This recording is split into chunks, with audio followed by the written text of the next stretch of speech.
الحمد لله ونستغفره ونعوذ بالله من شرور أنفسنا ومن سيئات أعمالنا من يهد الله فلا مضل له ومن يضلل فلا هادي له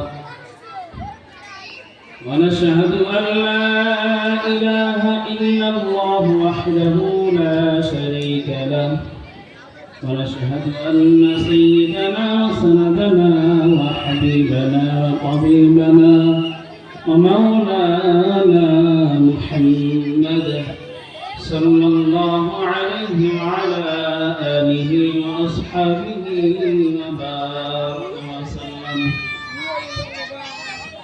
أعوذ بالله من الشيطان الرجيم.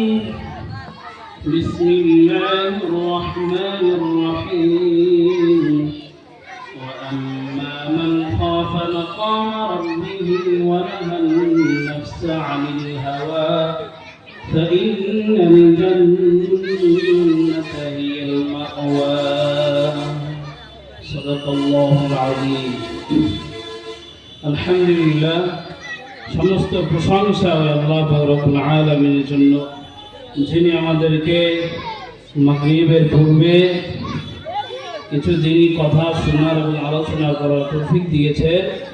সেই মালিকের দরবারে অন্তর শুকরিয়া আদায় করি। আলহামদুলিল্লাহ, আমরা আল্লাহ রব্বুল আলামিন দুনিয়া পাঠিয়ে আমাদেরকে বলেছেন, আল্লাহ তাআলা কোরআনে পাকের ভিতরে ইরশাদ করেন, ওয়ামা খালাকাতুল জিন্না ওয়াল ইনসা ইল্লা লিয়াবুদুন। জিন এবং মানুষকে আমি সৃষ্টি করেছি আমার ইবাদতের জন্য। বান্দা আমার ইবাদত করবে, আমার গোলামি করবে, বান্দা আমার হয়ে যাব, বান্দা আমার হয়ে যাবে, দুনিয়ার সব কিছু বান্দার হয়ে যাবে। বান্দা তুমি আমার, দুনিয়ার যা কিছু বানিয়েছে সব তোমার। বান্দা আমার গোলামি করবে, আর দুনিয়া যা কিছু সৃষ্টি করেছে সমস্ত কিছু বান্দার গোলামি করবে। এই জন্য আমাদের উচিত, আমাদেরকে যে উদ্দেশ্যে আল্লাহ রব্বুল আলামিন দুনিয়া জমিনে পাঠিয়েছেন সেই উদ্দেশ্যকে ঠিক রাখা, আমাদের ৫ ওয়াক্ত নামাজ ঠিক মতো আদায় করা, রোজা ঠিক মতন রাখা, এবং আমাদের যে শরীয়তের হুকুম আহকাম রাসূলের সুন্নাত রেখে গিয়েছেন সে আদর্শকে অনুসরণ করা। আল্লাহ রাব্বুল আলামিন সূরা আল-ইমরানের ভিতরে বলেন, কুল ইন কুনতুম তুহিব্বুনাল্লাহ ফাত্তাবিউনি ইউহিব্বুকুমুল্লাহু ওয়া ইয়াগফির লাকুম যুনুবাকুম। হে নবী, আপনি বলে দিন, যদি আপনার উম্মত আপনাকে অনুসরণ করে চলে তাহলে তোমরা আমাকে পেয়ে যাবে। ইউহিব্বুকুমুল্লাহ, এবং আপনাকে যারা অনুসরণ করে চলবে আমি আল্লাহ তাদেরকে সবচেয়ে বেশি ভালোবাসি। এই জন্য আমাদেরকে রাসূলের অনুসরণ করতে হবে, রাসূলকে অনুসরণ করে চলতে হবে, এবং আমাদের অন্তরের ভিতরে আল্লাহর ভয় রেখে চলতে হবে। দুনিয়ার জমিনের ভিতরে আপনি আর আমি যা কিছু করি না কেন সব কিছু আল্লাহ রব্বুল আলামিন দেখে শুনেন। আল্লাহ রব্বুল আলামিন সূরা আল-ইমরানের ভিতরে বলেন, ইন্নাল্লাহা লা ইয়াখফা আলাইহি মিন শাইইন ফিল আরদি ওয়ালা ফিস সামা। তোমার আসমান এবং জমিনের ভিতরে যা কিছু হয় আমি আল্লাহ সব কিছু দেখি, কোনো কিছু আমার দেখার বাইরে নাই। তুমি গুনাহ কাজ করো তাও আমি আল্লাহ দেখি, তুমি ভালো কাজ করো তাও আমি আল্লাহ দেখি। দুনিয়ার জমিনে যত কিছু আছে, যা কিছু করো না কেন, গোপনে করো, প্রকাশ্যে করো, রাতের অন্ধকারে করো, দিনের আলোতে করো, যা কিছুই করো না কেন আমি আল্লাহ সব কিছু দেখি। সূরা কাফের ভিতরে আল্লাহ রাব্বুল আলামিন বলেন, ওয়া নাহনু আকরাবু ইলাইহি মিন হাবলিল ওয়ারিদ। ও বান্দা, তুমি আমাকে বেশি দূরে মনে করিও না, আমি আল্লাহ তোমার নিকটে আছি, এমন নিকটে তোমার গায়ের সার রোগের চেয়েও আমি আল্লাহ তোমার নিকটবর্তী। এই জন্য তুমি দুনিয়ার ভিতরে যা কিছুই করো, প্রকাশ্যে করো, গোপনে করো, রাতের অন্ধকার করো, দিনের আলোতে করো, যেখানে যা কিছু করো না কেন আমি আল্লাহ সব কিছুই দেখতে পাই। নাফি রহমাতুল্লাহ আলাইহি বলেন, একবার আব্দুল্লাহ ইবনে ওমর রাদিয়াল্লাহু তাআলা আনহুর সঙ্গে শহরের ভিতরে ছিলেন। হঠাৎ করে রাস্তার ভিতরে খুব ক্ষুধা লেগেছে, তারা ওখানে দস্তারখানা বিছায় বসে গিয়েছে, তারা কিছু খাবার খাবে। ঠিক ওই সময় রাস্তার পাশে এক রাখাল তার বকরির পাল নিয়ে চলে যাইতেছিলেন। আব্দুল্লাহ ইবনে ওমর রাদিয়াল্লাহু তাআলা আনহু রাখাল ছেলেকে ডাক দিয়ে বললেন, ও রাখাল, আসো আসো, আমাদের কাছে আসো এবং আমাদের সাথে দস্তারখানায় বসে খানা খাও। এবার রাখাল বলল, না না, আমি খানা খাইতে পারবো না, কারণ এই কারণে খানা খাইতে পারবো না, আমি রোজা রেখেছি। আব্দুল্লাহ ইবনে ওমর রাদিয়াল্লাহু তাআলা আনহু ডেকে বললেন, ও রাখাল, এই মরুভূমির ভিতরে তুমি রোজা রেখেছো, এত রৌদ্রের ভিতরে, এত গরমের ভিতরে তুমি আল্লাহর জন্য রোজা রেখেছো, তাহলে তুমি একটা কাজ করো। এবার আব্দুল্লাহ ইবনে ওমর রাদিয়াল্লাহু তাআলা আনহু রাখালকে পরীক্ষা করার জন্য বলল, রাখাল, তোমার বকরির পালের থেকে আমাদেরকে একটা বকরি দাও, বকরিটা জবাই করে আমরা রান্না করি এবং ওখান থেকে তোমাকে কিছু গোশত দেওয়া হবে। এবার রাখাল বলল, ভাই, এই ছাগল, এই বকরি আমার না। এবার বললেন, তুমি তোমার মালিককে বলে দিবা। এবার আব্দুল্লাহ ইবনে ওমর রাদিয়াল্লাহু তাআলা বললেন, তোমার না, তোমার হয়েছে না, হয় না, তাতে কি হয়েছে? তাহলে একটা কাজ করো, তুমি বকরি দাও, আমি তোমাকে কোনো কিছু গোশত দিব, আমাদের সাথে তোমাকে খাওয়াবো। আব্দুল্লাহ ইবনে ওমর রাখাল ছেলেটি ডাক দিয়ে বলল, না না, আমি খাইতে পারবো না, এটা তো আমার নয়, এটা তো আমার মালিকের। বললে, তোমার মালিককে গিয়ে বলবা যে এর ভিতর থেকে একটা বকরি জঙ্গলের বাঘ এসে খেয়ে নিয়েছে। এবার ওই রাখাল সে ডাক দিয়ে বললো, না না ভাই, আমি এই কথাটা বলতে পারবো, মিথ্যা কথা বলতে পারবো, সমস্যা নাই, আমি দুনিয়ার মালিককে ফাঁকি দিতে পারবো, সমস্যা নাই, আমার মাহাজনকে ফাঁকি দিতে পারবো, চোখ ফাঁকি দিতে পারবো, সমস্যা নাই, কিন্তু আরেকজন মালিক তো আছে, আমার আল্লাহ আছে, আমার আল্লাহ তো সব কিছুই দেখে। ইন্নাল্লাহা লা ইয়াখফা আলাইহি শাইউন ফিল আরদি ওয়ালা ফিস সামা। আল্লাহ রাব্বুল আলামিন বলেন, দুনিয়া আসমানের ভিতরে যা কিছু ঘটে আমি আল্লাহ সব কিছুই দেখি, আমার চোখের বাইরে কিছুই নাই, কিছুই নাই।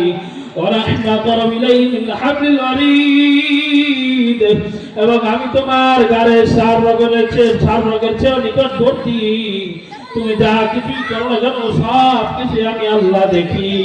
ভাই, আল্লাহ তাআলা তো আমার মালিককে দেখে না, তাতে কি হয়েছে?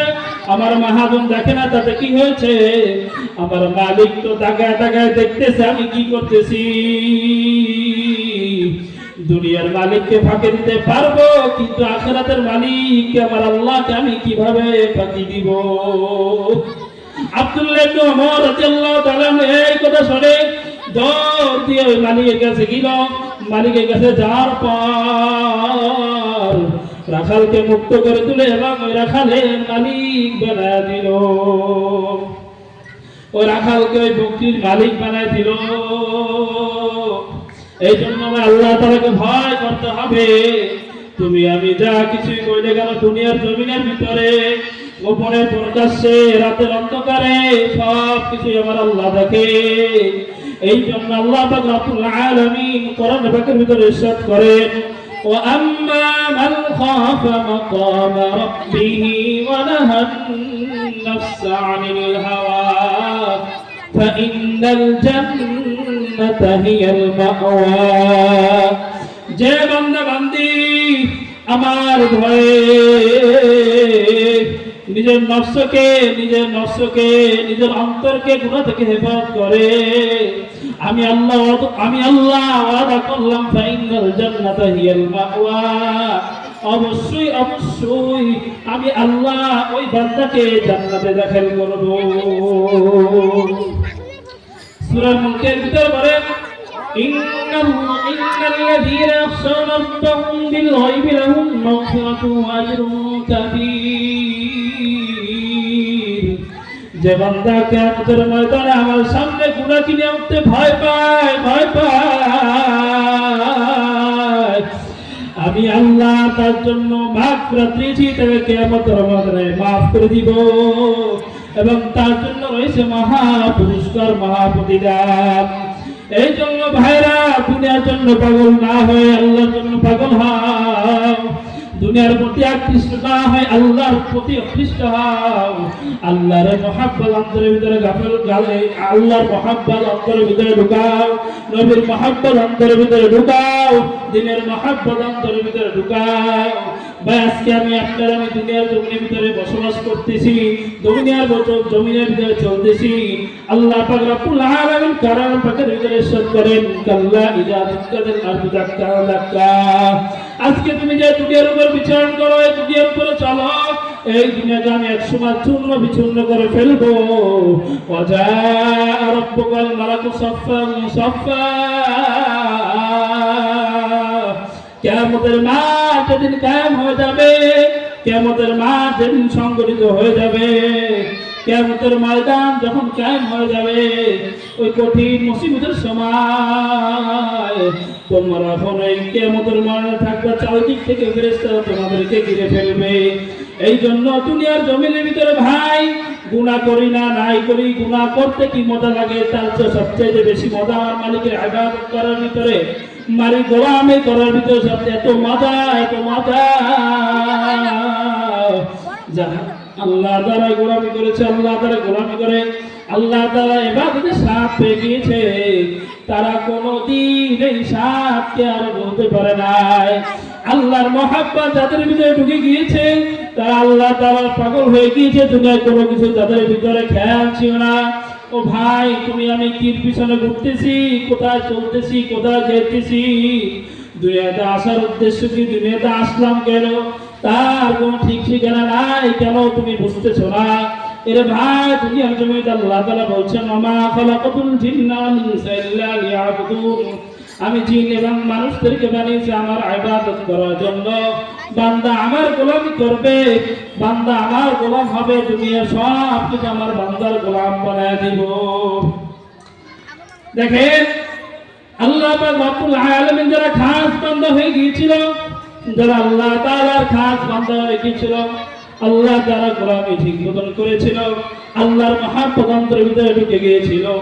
ঈসা আলাইহিস সালাতু ওয়াস সালামের জামানায় ঈসা আলাইহিস সালাতু ওয়াস সালামের একজন উম্মাহ আল্লাহ তাআলাকে ডাকতে বলো, আল্লাহ 100 ভাগ ভালোবাসার ভিতরে 1 ভাগ ভালোবাসা তুমি দুনিয়ার জমিনের ভিতরে দিয়ে দিয়েছো। আল্লাহ, ওই ভালোবাসার ভিতরে 1 ভাগ ভালোবাসা আল্লাহ তুমি আমার ভিতরে দিয়ে দাও। এবার আল্লাহ তাআলা তার প্রিয় বান্দাকে ডাকতে বলো, আমার বান্দা, যদি আমার 1 ভাগ ভালোবাসা তোমাকে দিয়ে দেয়, ও বান্দা তুমি নিজেকে সহ্য করতে পারবা না, কন্ট্রোল করতে পারবা না। এবার ওই আল্লাহর খাস বান্দা ডাকতে বলো, আল্লাহ 1 ভাগ ভালোবাসা যদি না দাও, তার অর্ধেক ভালোবাসা আমার ভিতরে দিয়ে দাও, আমি দেখি তোমার ভালোবাসা কেমন। আল্লাহ তাআলা বললেন, ঠিক আছে, যা এত কাকুতি মিনতি করতেছিস, আমার 1 ভাগ ভালোবাসার ভিতরে অর্ধেক ভালোবাসা তোর ভিতরে আমি দিয়ে দেই। এবং আল্লাহ তাআলা তারপর প্রিয় বান্দার ভিতরে 1 ভাগ ভালোবাসা আল্লাহ তাআলা দিয়ে দিন, অর্ধেক দিয়ে 1 ভাগের অর্ধেক ভালোবাসা আল্লাহ তাআলা তার বান্দার ভিতরে দিয়ে দিল। তার বান্দার ভিতরে দিয়ে দেওয়ার পর তো হযরত ঈসা আলাইহিস সালাতু ওয়াস সালাম একবার ওই এলাকায় গিয়েছিলেন। ওই এলাকায় যাওয়ার পর ওই বালকের বিষয় জিজ্ঞাসা করলে ওই এলাকার মানুষ বলে, সেই বালক তো জঙ্গলের ভিতরে চলে গিয়েছে। কেন ওই বালক জঙ্গলে কেন গিয়েছে? তা তো আমরা বলতে পারি না, বালক তো পাগল হয়ে গিয়েছে, অমুক জঙ্গল অমুক জায়গাতে, খোঁজ নিয়ে দেখেন। এবার ঈসা আলাইহিস সালাতু ওয়াস সালাম ওই জঙ্গলের দিকে অগ্রসর হওয়া শুরু করলেন। এবার যখন ওই জঙ্গলের দিকে অগ্রসর হলেন, খুঁজতে খুঁজতে গিয়ে দেখেন ওই জঙ্গলের ভিতরে এক পাহাড়ের চূড়ার উপরে বসে আছে, একদিকে আসমানের দিকে তাকায় এক নজরে। এবার বালককে ঈসা আলাইহিস সালাতু সালাম দেয়া ওই যুবককে একবার সালাম দিলে সালামের কোনো জবাব নাই, দুইবার সালাম দিলে সালামের কোনো জবাব নাই, তিনবার সালাম দিলে সালামের কোনো জবাব নাই। এবার আমার মালিক ডাক দিয়ে বলে, ঈসা তুমি যদি এইভাবে কিয়ামত পর্যন্ত ডাকতে থাকো, আমার বন্ধু ঈসা সে কোনোদিন তোমাকে সাড়া দিবে না, সাড়া দিবে না। কারণ আমার একবার ভালোবাসার থেকে অর্ধেক ভালোবাসা আমি আমার এই বান্দার ভিতরে দিয়ে দিয়েছি। সে এমন পাগল হয়ে গেছে, আমার দুনিয়ার কোনো খোঁজ খবর নাই, দুনিয়ার কোনো হুঁশ নাই। তুমি যদি কিয়ামত পর্যন্ত আমার এই বান্দাকে সালাম দেওয়ার ডাকতে থাকো, কিয়ামত পর্যন্ত আমার এই বান্দা থেকে তুমি কোনো জবাব পাইবে না। এই জন্য আসেন আমার ভাইরা, আমার বোনেরা, দুনিয়ার জমিনে আর কয়দিন থাকবো? দুনিয়ার জিন্দিগিটা খুবই ছোট, এত ছোট জিন্দিগি আল্লাহ তাআলা দিয়েছে। বলা হয়েছে আখিরাতের 1000 বছর, আখিরাত দুনিয়ার 1000 বছর, আখিরাতের একদিন সবার। বর্তমান সময়ে যদি আমরা দেখি আখিরাতের একটা দিন যদি 10টা ভাগ করা হয়, এক ভাগ হায়াত আমরা আপনি আর আমি পাই না। কি এই দুনিয়ায় মিছে দুনিয়ার কয়দিন থাকবো, কয়দিন বাঁচবো? দুনিয়ার আরাম আয়েশের পিছনে আর কয়দিন নিজেকে খেয়াল তামাশার পিছনে ছেড়ে দিবা? ও আমার ভাই ও বোনেরা, আসো আসো, এখনো সময় আছে। মালিক যে বলেছেন তোমাকে দুনিয়াতে পাঠিয়েছি আমার ইবাদতের জন্য, মালিকের ইবাদত করে মালিকের গোলামি করি, এ ছাড়া আর কোনো রাস্তা নাই। আল্লাহ রাসূল বলেন ওই ব্যক্তি সবচেয়ে বুদ্ধিমান যে বান্দা বান্দি মৃত্যুর আগে মৃত্যুর সামানা গুছায়। ওই ব্যক্তি হলো সবচেয়ে বুদ্ধিমান যে কবরে যাওয়ার আগে কবরের সামানা গুছায়। এর ভাই কবরের সামানা কি? কবরের সামানা হলো ঈমান আর আমল। তুমি আমি যদি অন্ধকার কবরে ঈমান আমল নিয়ে যাইতে পারি, আমাদের কবরটা হবে জান্নাতের বাগান। তোমার দৃষ্টি যত দূর যাবে, কবরকে আল্লাহ তাআলা তত দূর পর্যন্ত প্রশস্ত করে দিবেন। এই জন্য আসেন রে ভাই বোনেরা, দুনিয়া জমিনে যতদিন থাকি মালিকের গোলামি ছাড়া আর কোনো রাস্তা নাই। এই জন্য মালিকের গোলামি করতে হবে, মালিকের ইবাদত করতে হবে। আর ওই অন্ধকার যদি আমি গুনাহ নিয়ে যাই, কবর জান্নাতি ব্যক্তির জন্য যতটা প্রশস্ত হবে, কবর গুনাহগার ব্যক্তির জন্য ততটা সংকীর্ণ হয়ে যাবে। সঙ্গে এত পরিমাণ সংকীর্ণ হবে, এক পাথরের হাড় আর এক পাথরের ভিতরে ঢুকে যাবে। এই জন্য আসো ভাই, একটু ট্রাই করে দেখো, দরজার একটা ফাঁকের ভিতরে তুমি নিজের আঙ্গুলটা ঢুকিয়ে দেখো, চাপ দিয়ে দেখো সহ্য করতে পারো কিনা ওই চাপ। তুমি দুনিয়ার আগুনকে পায়ে লাগিয়ে দেখো, তুমি ওই দুনিয়ার আগুনকে সহ্য করতে পারো কিনা। তুমি দুনিয়ার আগুনকে একটু পা লাগায় দেখো, তুমি দুনিয়ার আগুনকে সহ্য করতে পারো কিনা। কোনোদিনও সম্ভব না, কোনোদিনও সম্ভব না। 9,30,00,000 মাইল থেকে আজকে সূর্য তাপ দিচ্ছে, সেই সূর্য তাপ সহ্য করতে পারি না।